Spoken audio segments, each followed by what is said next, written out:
ಇರಬಹುದು. ದ್ವಾರಕೆಯ ಅಡಗಿಹೋದ cities untold story. ಕೊನೆಗೆ ದ್ವಾರಕೆ ಹೇಗೆ ಅಡಗಿಹೋಯಿತು ಎಂಬುದನ್ನು ಯೋಚಿಸೋಣ.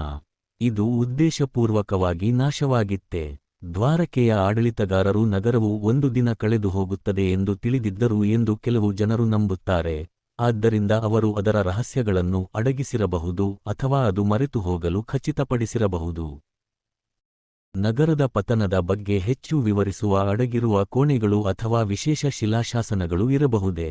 ಈಗ ಯಾರಿಗೂ ಖಚಿತವಾಗಿ ತಿಳಿದಿಲ್ಲ. ದ್ವಾರಕೆಯ ಸಂಪೂರ್ಣ ಕಥೆ ಇನ್ನೂ ಅಲ್ಲಿ ಇರಬಹುದು, ಅನಾವರಣಗೊಳ್ಳಲು ಕಾಯುತ್ತಿದೆ. ಕನ್ಕ್ಲೂಷನ್: ದ್ವಾರಕೆಯ ಕಥೆ ಕೇವಲ ಒಂದು ಪೌರಾಣಿಕ ಕಥೆಯಲ್ಲ. ಇದು ಇತಿಹಾಸಕಾರರು ಮತ್ತು ಪುರಾತತ್ವಶಾಸ್ತ್ರಜ್ಞರನ್ನು ಇನ್ನೂ ಆಕರ್ಷಿಸುತ್ತಿರುವ ರಹಸ್ಯವಾಗಿದೆ. ಅದರ ಸಾಧ್ಯತೆಯ ಪ್ರಗತಿಶೀಲ ತಂತ್ರಜ್ಞಾನದಿಂದ ಅದರ ರಹಸ್ಯಮಯ ಅಡಗಿಹೋಗುವವರೆಗೆ ಕೃಷ್ಣನ ನಗರವು